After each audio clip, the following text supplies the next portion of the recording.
Julian Croft não costumava frequentar lugares assim. O ar do imenso supermercado era uma mistura viciada de pipoca, plástico barato e uma doçura enjoativa vinda da padaria. Era um ataque aos seus sentidos refinados, um mundo distante do ar ionizado de sua cobertura e do couro macio de seu sedã com motorista. Ele estava ali por um único e absurdo item, uma marca específica de água suíça importada que seu nutricionista insistia ser molecularmente superior. Enquanto navegava pelos corredores largos e bem iluminados, seu terno sob medida destoando da desordem casual dos outros clientes, seu olhar caiu sobre um homem na seção de cuidados com bebês. O homem, Leo, parecia um homem se afogando em câmara lenta. Estava diante de uma parede de fraldas, os ombros caídos com um cansaço que parecia penetrar em seus ossos. Segurava um pequeno pacote em uma mão e um punhado de notas amassadas e moedas na outra.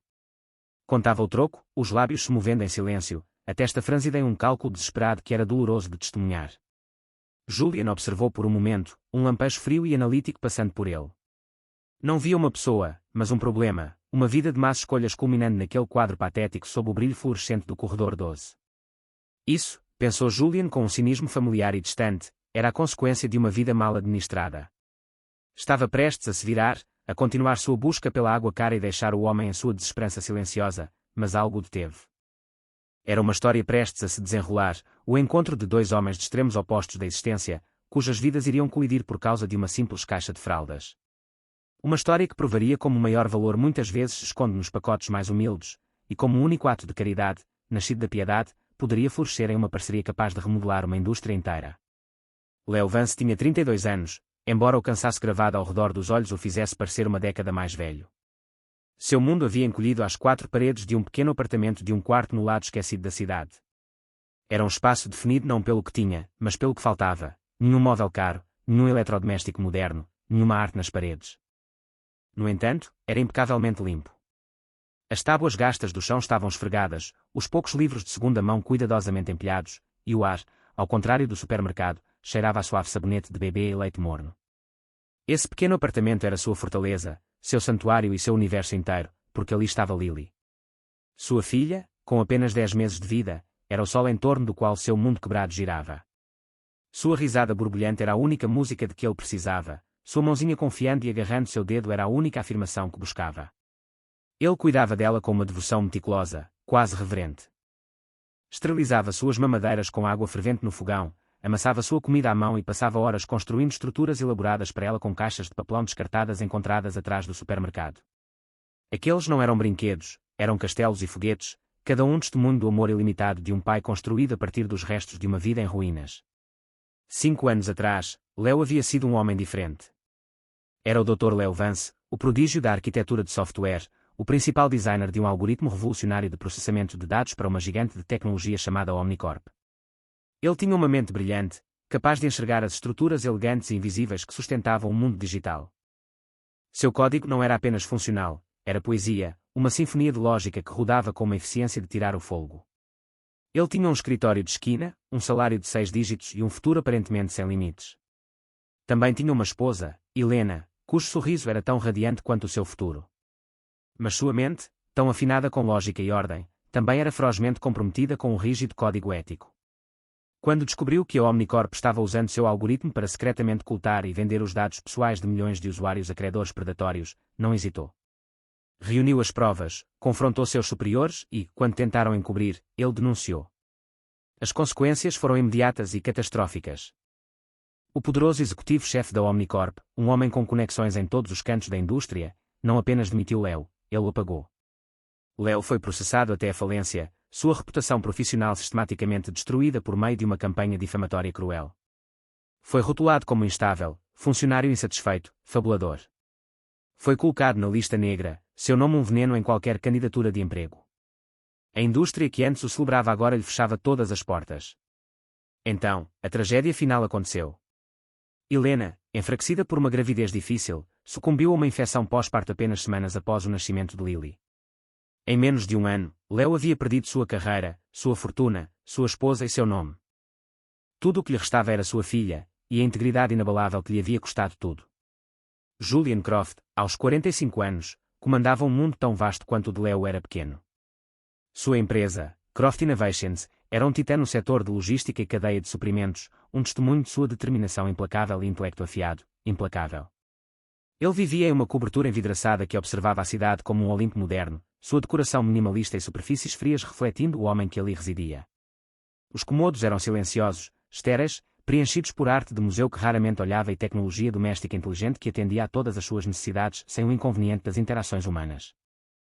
O sucesso lhe trouxera riqueza e poder imensos, mas o deixara profundamente isolado. A vida de Julian havia sido forjada no cadinho da traição. Ele havia construído sua primeira empresa com seu melhor amigo da faculdade, apenas para ser expulso em uma tomada hostil orquestrada por esse mesmo amigo. Seu casamento terminara de forma semelhante, em um divórcio amargo no qual os advogados de sua esposa tentaram pintá-lo como um viciado em trabalho emocionalmente vazio, uma caricatura que, em privado, ele admitia não ser totalmente imprecisa. Essas experiências haviam calcificado seu coração, deixando nele um cinismo profundo. Via o mundo como um campo de batalha transacional. As pessoas eram ou ativos a serem explorados ou passivos a serem gerenciados.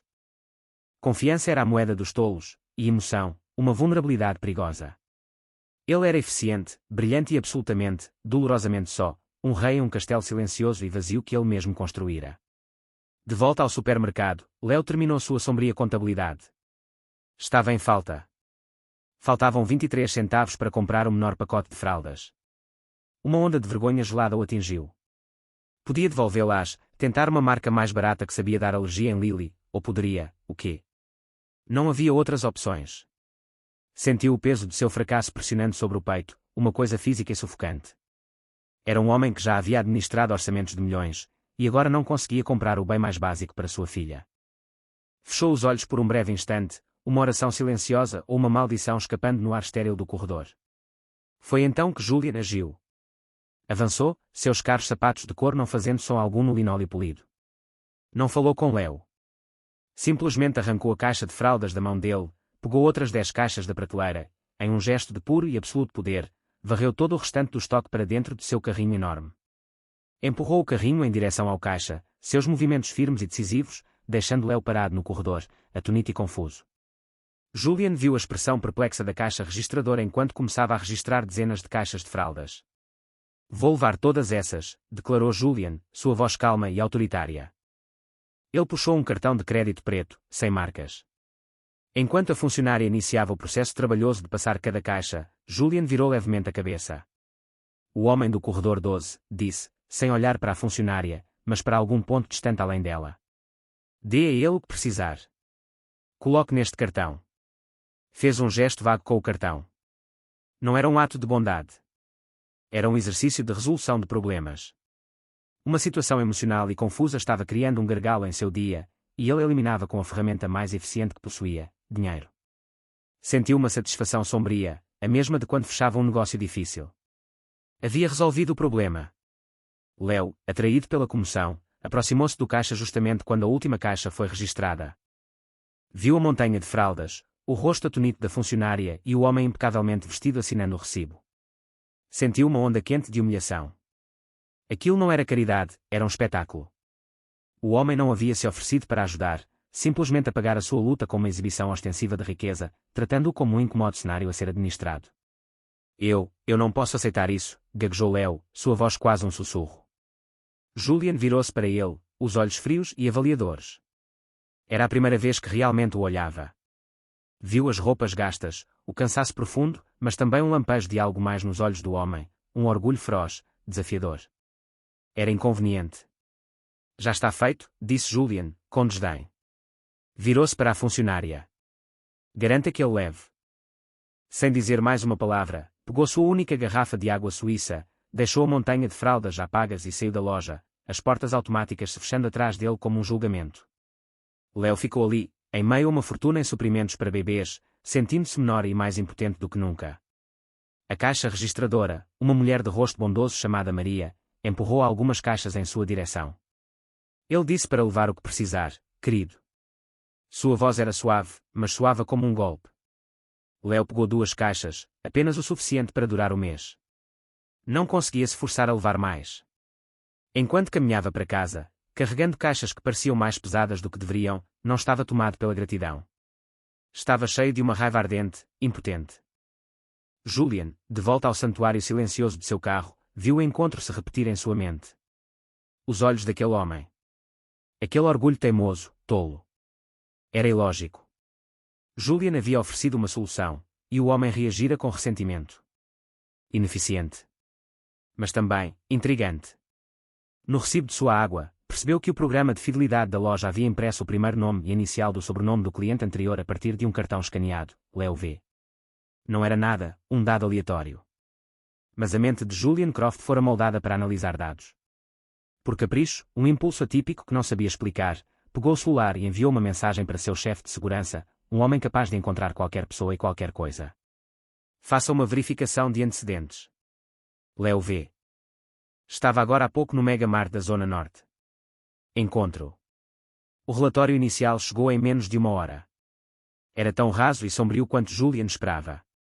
Leo Vance. Sem emprego atual. Uma sequência de bicos, reposição noturna, lavagem de pratos, digitação para uma agência temporária. Morava em um conjunto habitacional de baixa renda.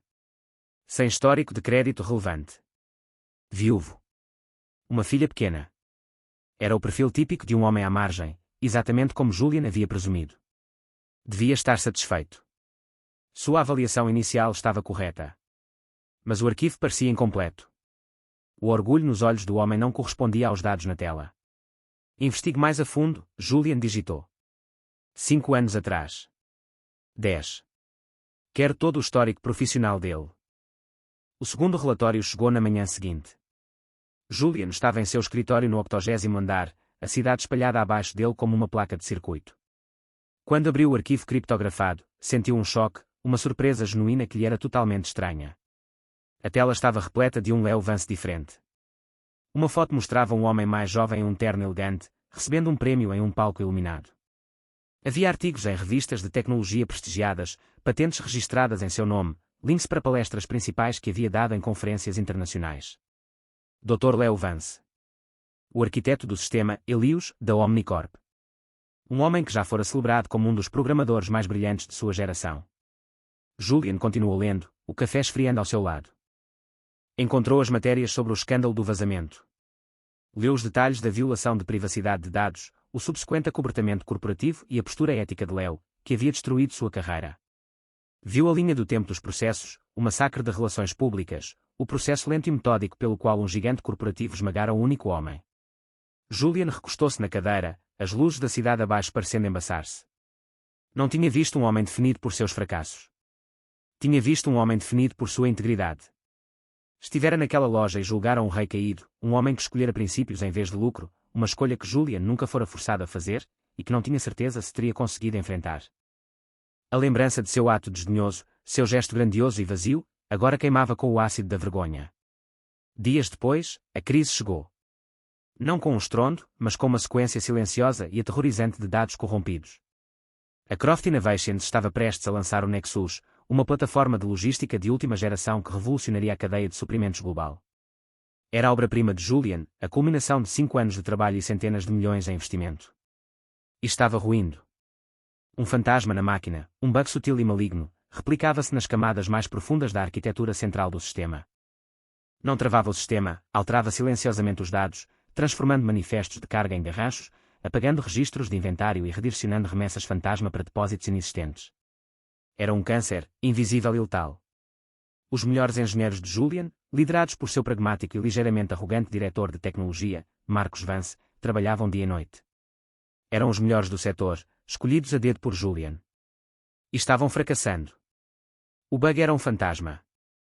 Não deixava rastros, seu código era uma obra-prima de elegância destrutiva, enterrada tão fundo nas camadas fundamentais do sistema que cada tentativa de isolá-lo causava ainda mais danos.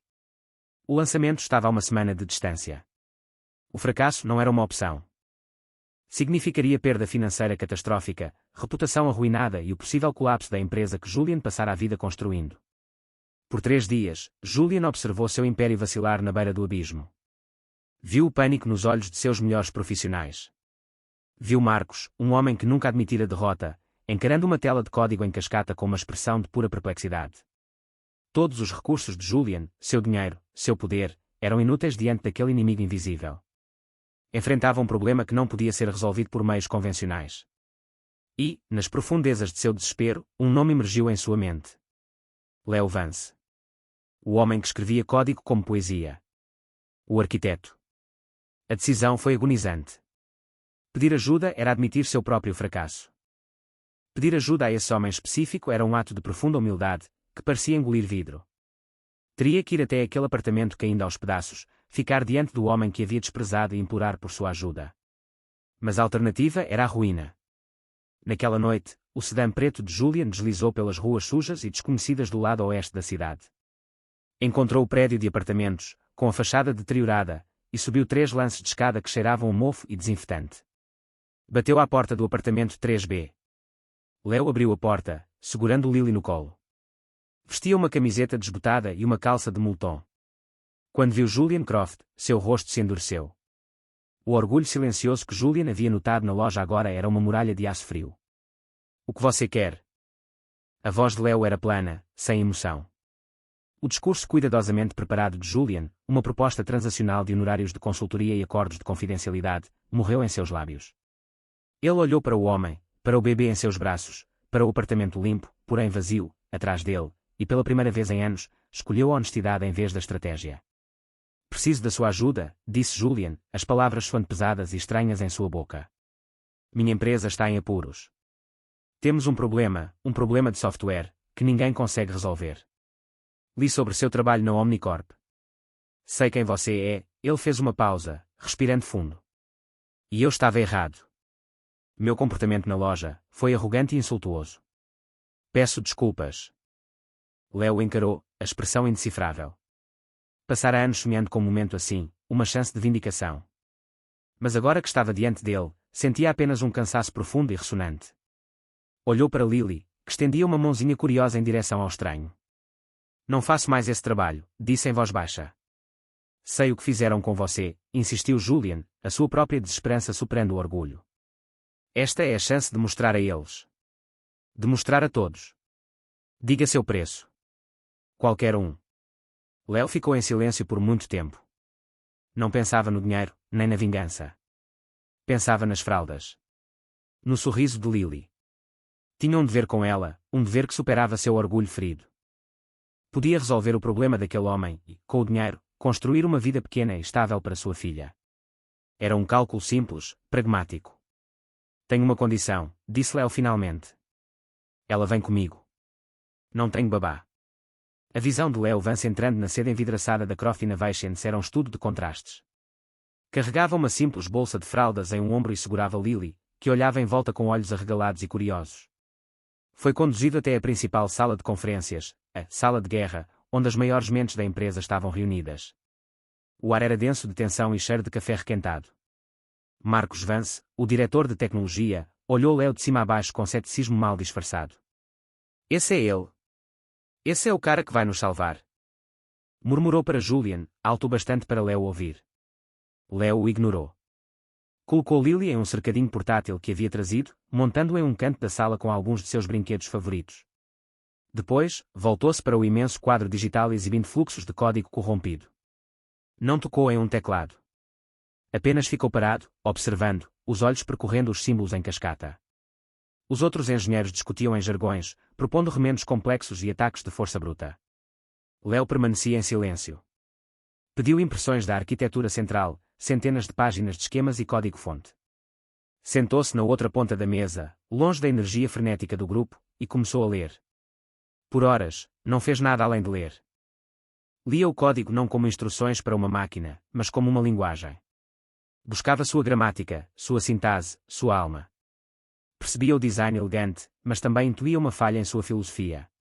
O sistema fora projetado para uma eficiência linear e perfeita, mas não tinha tolerância para paradoxos, para o tipo de lógica recursiva capaz de se voltar contra si mesma.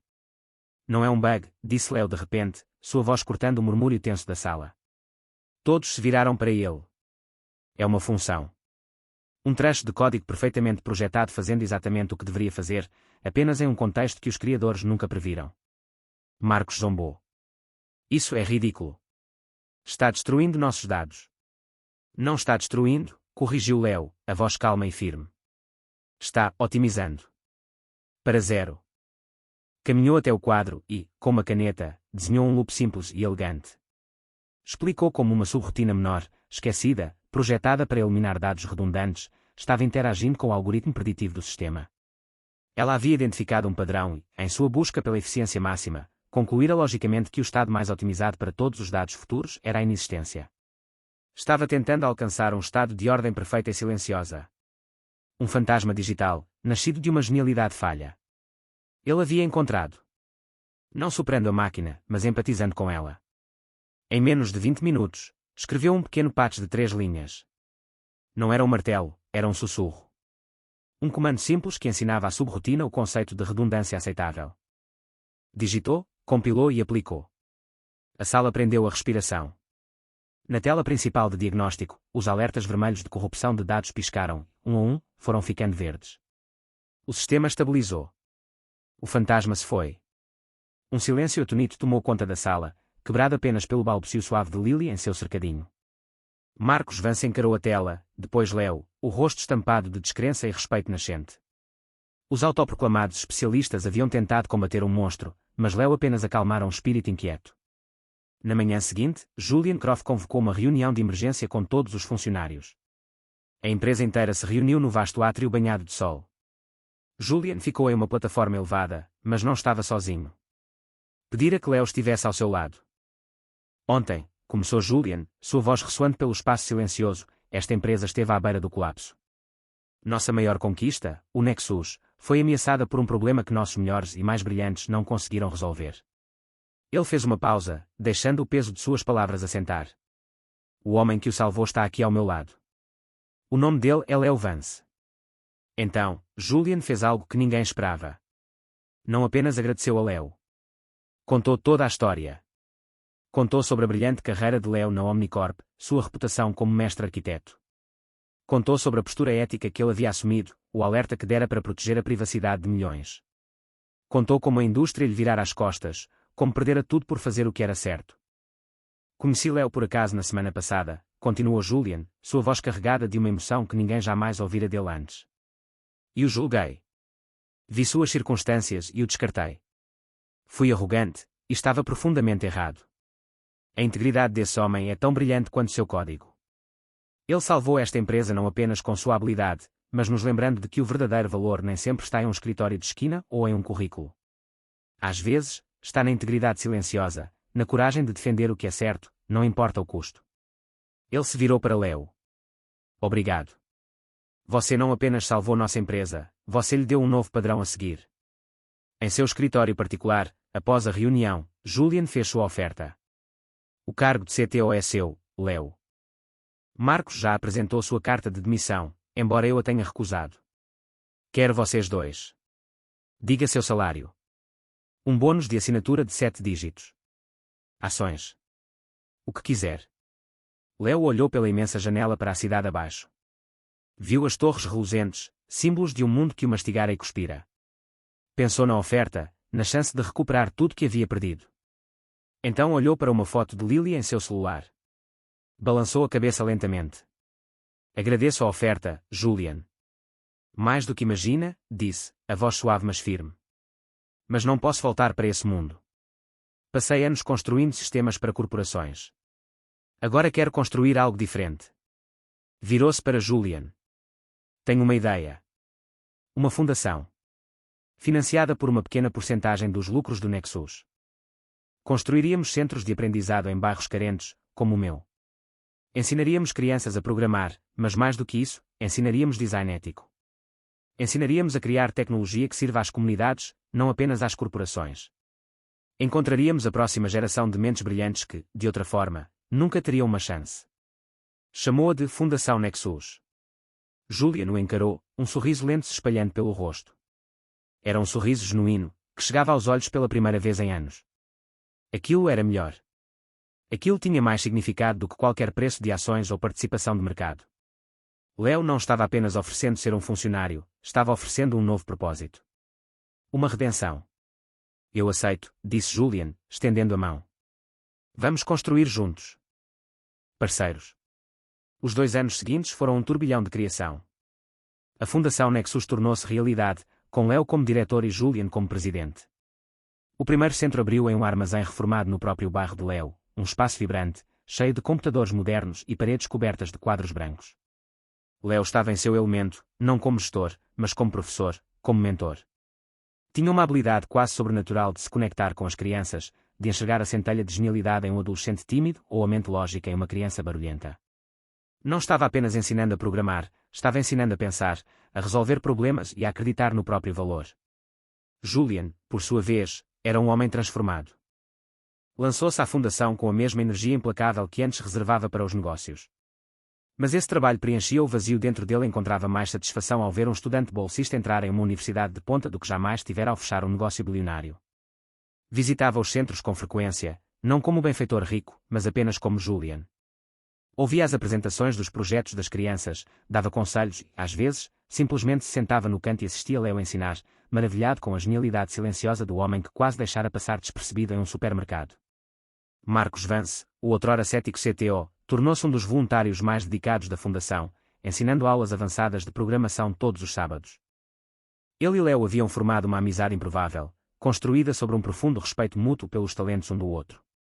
A cultura da Croft Innovations também começou a mudar, com uma nova ênfase em práticas éticas e engajamento comunitário, tudo impulsionado pela nova perspectiva de Julian.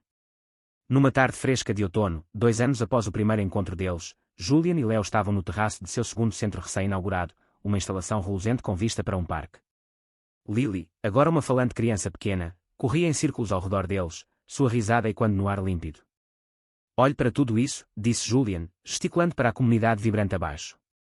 Passei a vida inteira construindo um império de coisas, de ativos. Achei que era isso que significava ser rico. Ele olhou para Leo, a expressão carregada de gratidão profunda. Achei que estava-lhe fazendo um favor naquele dia, comprando fraldas. Fui tão arrogante. A verdade é que eu era o pobre. Você me mostrou o que é a verdadeira riqueza. Leo sorriu, pegando Lily no colo e acomodando-a no quadril. Bem, disse, com um humor suave na voz, para ser justo, eu realmente precisava das fraldas. Ambos riram, um som quente e leve que se espalhou sobre a cidade. Era o som de uma parceria construída não em contratos e transações, mas em respeito mútuo e um propósito compartilhado. Abaixo, as luzes do centro se acendiam, um farol de esperança em um bairro que tinha visto muito pouco dela. Era um testemunho da verdade profunda e simples de que o valor de uma pessoa não se mede por sua posição na vida, mas pelo conteúdo de seu caráter, e de que, às vezes, os futuros mais extraordinários são construídos a partir dos começos mais comuns.